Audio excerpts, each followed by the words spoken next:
कृष्णाय वासुदेवाय हरये परमात्मने प्रणतः क्लेशनाशाय गोविन्दाय नमो नमः।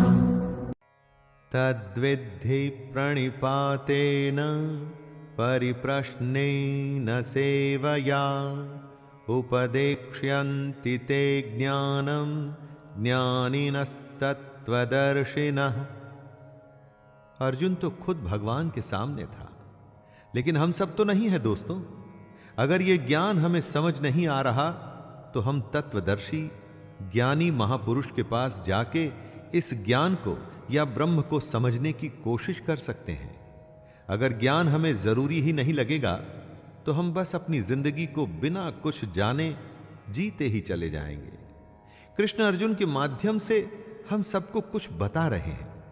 ज्ञान को तू तत्वदर्शी ज्ञानियों के पास जाकर समझ।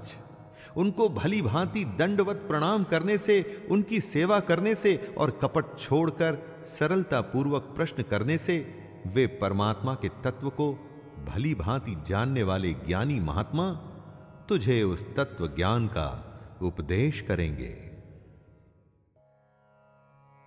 यज्ञात्वा न पुनर्मोहम् एवं यास्यसि पांडव येन भूतान्यशेषेण द्रक्ष्यस्यात्मन्यथो मयि।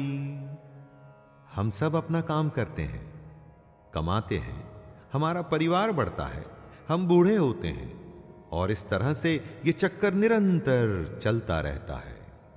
क्यों करते हैं हम ऐसा? क्या जरूरत है ऐसा करने की? क्यों आए हैं इस दुनिया में हम? अज्ञानियों को इसके उत्तर की जरूरत नहीं पड़ती। आपके आसपास कितने लोग ये सवाल करते हैं? ज्यादा नहीं, लेकिन जिसमें थोड़ा सा भी ज्ञान है ना, वो ये जानना चाहता है। और यही जानने के लिए हमें तत्वदर्शी ज्ञानियों के पास जाकर के समझने की कोशिश करनी चाहिए। तभी तो हम मुंह से छूटेंगे और भगवान की इस दुनिया को समझने की कोशिश भी करेंगे। अपि चेदसि पापेभ्यः सर्वेभ्यः पापकृत्तमः सर्वं ज्ञाप्लवेनैव वृजिनं संतरिष्यसि। यदि तू अन्य सब पापियों से भी अधिक पाप करने वाला है तो भी तू ज्ञान रूपी नौका द्वारा निसंदेह संपूर्ण पाप समुद्र से भली भांति तर जाएगा। दोस्तों, इसका मतलब यह मत लगाइएगा कि पहले पाप करिए फिर ज्ञान हासिल करिए और बच जाइए। यहां कृष्ण ये कह रहे हैं कि आप इस भ्रम में, डाउट में मत रहिएगा कि हम बहुत बड़े पापी हैं, हमने तो कभी यज्ञ या भगवान को अच्छे से याद नहीं किया, तो ज्ञान हासिल हम कभी कर ही नहीं सकते। हर कोई कर सकता है।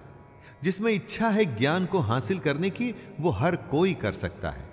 भगवान की असलियत जानने की, वो ज्ञान पे सवार होकर बाकियों से कहीं आगे भी निकल सकता है।